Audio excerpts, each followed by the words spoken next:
नमस्कार दोस्तों, हमारे YouTube चैनल एग्जाम लर्नर में आपका स्वागत है। दोस्तों, इस वीडियो में हम लोग RO 2016 यानी कि समीक्षा अधिकारी और सहायक समीक्षा अधिकारी 2016 मुख्य परीक्षा के लिए प्रमुख वाणिज्यिक शब्दावली को देखेंगे। इस वीडियो में हम लोग जिसमें आपको हिंदी से अंग्रेजी में यहाँ प्रमुख शब्दावलियाँ दी गई हैं। तो ये आपके RO 2016 मेंस के लिए महत्वपूर्ण है। तो दोस्तों, वीडियो को लाइक शेयर कर दीजिएगा और चैनल को अभी तक आप सब्सक्राइब नहीं किए हैं तो चैनल को सब्सक्राइब करके साथ में बेल आइकन को प्रेस कर लीजिएगा, जिससे आने वाले अगले वीडियो का नोटिफिकेशन आपको पहले मिल जाए। और इसका PDF आपको हमारे टेलीग्राम चैनल पर मिल जाएगा। नीचे डिस्क्रिप्शन में टेलीग्राम का लिंक दे दिया गया, वहाँ से ज्वाइन करके आप PDF डाउनलोड कर सकते हैं। कल के वीडियो में हम लोग पिछले वर्षों के RO मेंस परीक्षा में पूछे गए प्रमुख प्रशासनिक एवं वाणिज्यिक शब्दावली को देखे थे। तो जो लोग वो वीडियो नहीं देखे हैं, डिस्क्रिप्शन में उसका भी लिंक दे दिया गया, वहाँ से आप देख सकते हैं। तो चलिए जो है शुरू करते हैं। तो आप देख सकते हैं बैंकों में प्रयुक्त विशिष्ट शब्दावलियाँ। तो आप देख सकते हैं सबसे पहला जो दिया गया हिंदी, यानी कि हिंदी में लिखा रहेगा, आपको अंग्रेजी में इसको ट्रांसलेट करना है या अंग्रेजी में इसे लिखना रहता है। तो 5 जो है प्रश्न पूछे जाते हैं इससे, और एक प्रश्न 2 नंबर का होता है, यानी कि 10 नंबर का प्रश्न यहाँ से जो है पूछा जाता है। तो सबसे पहला जो आपका लिखा गया है अंतरण। अंतरण को अंग्रेजी में क्या कहते हैं? तो ट्रांसफ़र कहते हैं। उसके बाद नेक्स्ट है आपका अतिरिक्त प्रभार। अतिरिक्त प्रभार को एक्स्ट्रा चार्ज कहते हैं। फिर जो है अदा करना, यानी कि टू पे। फिर है आपका अनादरित चेक, यानी कि डिसऑनर्ड चेक हो जाएगा। फिर आपका अनापत्ति प्रमाण पत्र, जिसको NOC कहा जाता है शॉर्ट फॉर्म में, नो ऑब्जेक्शन सर्टिफिकेट। अनापत्ति प्रमाण पत्र को अंग्रेजी में क्या कहते हैं? नो ऑब्जेक्शन सर्टिफिकेट, यानी कि NOC कहा जाता है। फिर है आपका अवयस्क बचत योजना, माइनर सेविंग स्कीम। फिर आपका अदाता खाता, यानी कि पेईज अकाउंट। फिर है अदायगी। अदायगी को अंग्रेजी में पेमेंट कहते हैं। फिर आपका अनुपात। अनुपात जो है ये हो जाएगा आपका रेशियो। फिर है अदाकर्ता बैंक, यानी कि पेई बैंक। फिर है एकमुश्त, ये आपका पूछा गया है, लंप सम। एकमुश्त को अंग्रेजी में क्या कहते हैं? तो लंप सम कहते हैं। फिर आपका उत्तरजीवी। उत्तरजीवी को कहते हैं सर्वाइविंग सर्वाइवर। फिर आपका उधार। उधार को अंग्रेजी में क्रेडिट या फिर लोन कह सकते हैं। फिर आपका ऋण। ऋण को डेब्ट या फिर लोन। उसके बाद अगला है किस्त। किस्त को अंग्रेजी में क्या लिख सकते हैं? तो इंस्टॉलमेंट। फिर आपका खजाना। खजाना को ट्रेजरी। फिर अगला है खाता पन्ना। खाता पन्ना हो जाएगा आपका लेजर फोलियो। फिर है आपका गणक। गणक को अंग्रेजी में क्या कहते हैं? तो टेलर कहते हैं। फिर है छानबीन। छानबीन को अंग्रेजी में स्क्रूटिंग कहते हैं। फिर आपका टोकन। टोकन को अंग्रेजी में टोकन ही कहा जाता है। फिर है अग्रेसर। अग्रेसर को फॉरवर्डिंग कहते हैं। फिर है अदत्त, यानी कि अनपेड। फिर आपका अदाता।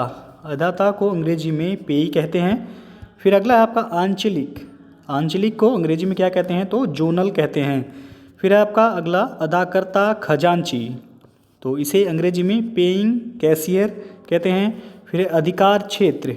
अधिकार क्षेत्र यानी कि ज्यूरिडिक्शन हो जाएगा आपका। फिर है अद्यतन। अद्यतन अप टू डेट, ये भी पूछा गया है। फिर है अधिभार। अधिभार को सर चार्ज कहते हैं। फिर आपका अभिवेदन। अभिवेदन को अंग्रेजी में क्या कहते हैं? रिप्रेजेंटेशन। फिर आपका आवर्ती। आवर्ती को अंग्रेजी में कहते हैं रिकरिंग। नेक्स्ट आपका आवर्ती हो गया आपका रिकरिंग। फिर है आवक समाशोधन। आवक समाशोधन को अंग्रेजी में कहते हैं इनवार्ड क्लियरिंग। फिर आपका उत्तर दिनांकित, तो आप बैंक में सुने होंगे उत्तर दिनांकित चेक, जिसको पोस्ट डेटेड चेक कहा जाता है। तो आपका उत्तर दिनांकित को क्या कहते हैं? तो पोस्ट डेटेड। फिर आपका उत्तरवर्ती, तो उत्तरवर्ती को क्या कहते हैं? सक्सीडिंग। नेक्स्ट आपका उपक्रम। उपक्रम को अंग्रेजी में कहते हैं अंडरटेकिंग। फिर आपका कर मुक्त आय, टैक्स फ्री इनकम। फिर आपका कुल यानी कि टोटल। फिर आपका खजांची, कैशियर हो जाएगा। फिर है खाता, अकाउंट। खाता बही, लेजर। फिर आपका खाता बही हो गया। फिर चालू खाता यानी कि करेंट अकाउंट। अगला है आपका जमा पर्ची। जमा पर्ची यानी कि पे इन स्लिप। नेक्स्ट आपका जावक समाशोधन, आउटवार्ड क्लियरिंग। तुलन पत्र। तुलन पत्र को अंग्रेजी में क्या कहते हैं? तो बैलेंस शीट कहते हैं। नेक्स्ट आपका दिवाला। तो दिवाला को अंग्रेजी में क्या कहते हैं? बैंकरप्सी, यानी कि दिवालिया आगे जो है आपका मिलेगा, तो दिवालिया को बैंकक्रप्ट कहते हैं। फिर अगला दे को अंग्रेजी में कहते हैं पेएबल या फिर ड्यू। नेक्स्ट आपका दिवालिया, तो पीछे जो है हम लोग देखा कि दिवाला को बैंकक्रप्सी कहते हैं, फिर दिवालिया को बैंकक्रप्ट कहते हैं। फिर अगला है आपका नकद यानी कि कैश। फिर जो है निधि यानी कि फंड। फिर आपका निर्गम को अंग्रेजी में क्या कहते हैं, तो इशू। फिर अगला परिपक्वता अवधि यानी कि मैच्योरिटी डेट। अगला है आपका पासबुक को अंग्रेजी में पासबुक ही कहा जाता है। पूंजी को कैपिटल कहा जाता है। पूंजीगत वर्ष को कैपिटल ईयर कहते हैं। नेक्स्ट आपका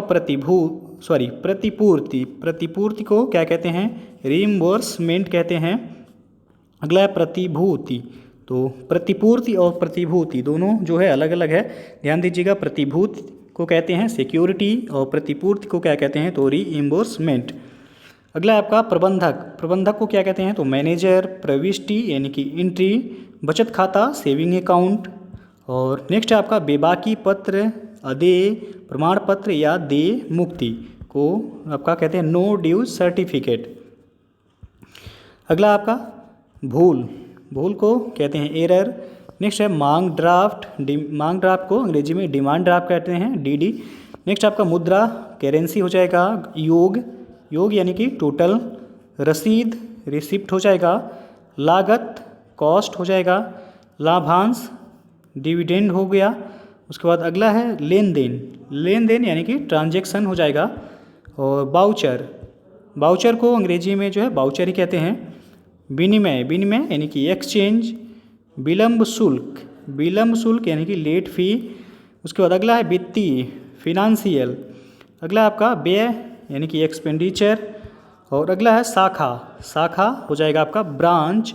और नेक्स्ट आपका तिमाही किस्त, क्वार्टरली इंस्टॉलमेंट। और अगला है आपका दस्तावेज यानी कि डॉक्यूमेंट। अगला आपका देयता हो जाएगा लाइबिलिटी। और नेक्स्ट है नमूना हस्ताक्षर को क्या कहते हैं, स्पाइसमैन सिग्नेचर। नेक्स्ट आपका पृष्ठांकन को इंडोर्समेंट कहते हैं। परिवीक्षाधीन को ऑन प्रोबेशन कहते हैं। पावती यानी कि एक्नॉलेजमेंट हो जाएगा। फिर अगला आपका पुनर्देय यानी कि रिफंडेबल। नेक्स्ट आपका पूंजीगत निवेश को अंग्रेजी में कैपिटल इन्वेस्टमेंट कहते हैं। प्रतिभू हो जाएगा आपका श्योरिटी। प्रतिशत हो जाएगा आपका परसेंटेज। प्रेशर हो जाएगा डिस्पैच। बट्टा या कटौती को डिस्काउंट कहते हैं। बीजक को इनवाइस कहते हैं। उसके बाद अगला है बही खाता को अकाउंट बुक। उसके बाद ब्याज को आपका इंटरेस्ट हो जाएगा। भुगतान आदेश यानी कि पे ऑर्डर। भुगतान पेमेंट। मांग डिमांड। और मिलना हो जाएगा आपका टैली। यात्री चेक ट्रैवलर्स चेक। रकम को सम कहते हैं। और रेखित चेक को क्रॉस चेक कहते हैं।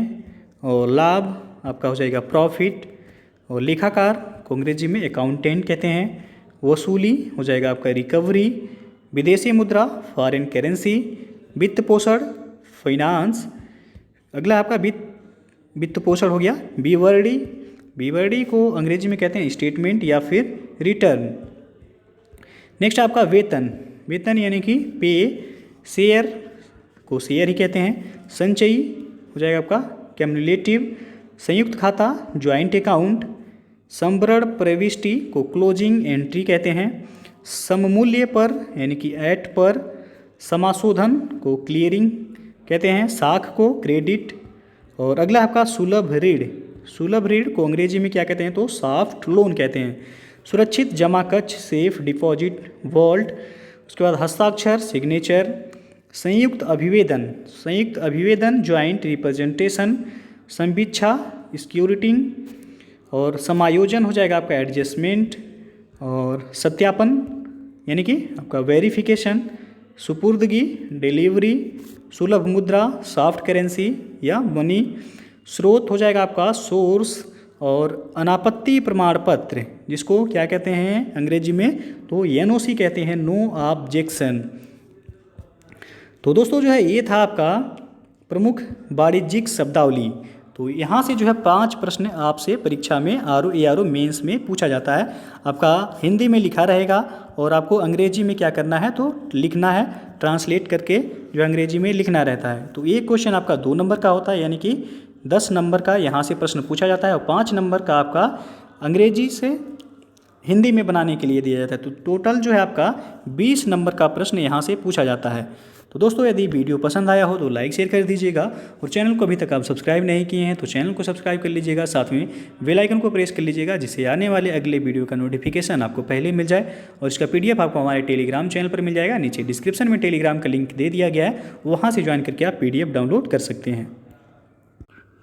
और दोस्तों जो है अनअकैडमी पर UPPSC 2021 के लिए इंग्लिश मीडियम के छात्रों के लिए भी फाउंडेशन कोर्स ये आपका 24 अक्टूबर से स्टार्ट हो रहा है, जिसमें आपको UPPSC के टॉप एजुकेटर्स द्वारा पढ़ाया जाएगा। और आपको बता दें कि सभी क्लासेस केवल वीकेंड्स पर कंडक्ट होंगी, यानी कि आपका सैटरडे और संडे को डेली जो है 6 आवर्स की क्लास होगी। इसमें आपको मेंस और इंटरव्यू की भी क्लास दिया जाएगा। इस कोर्स का फीस जो रखा गया है आपका 8400 रुपये रखा गया है, लेकिन ये आप यदि हमारा रेफरल कोड यूज करते हैं एग्जाम लर्नर EXAMLEARNER तो आपको जो है 10% का डिस्काउंट के साथ 7560 रुपये जो है केवल पे करना होगा। तो इसका जो है लिंक डिस्क्रिप्शन में दे दिया गया है, वहाँ से भी जो है आप चेक कर सकते हैं।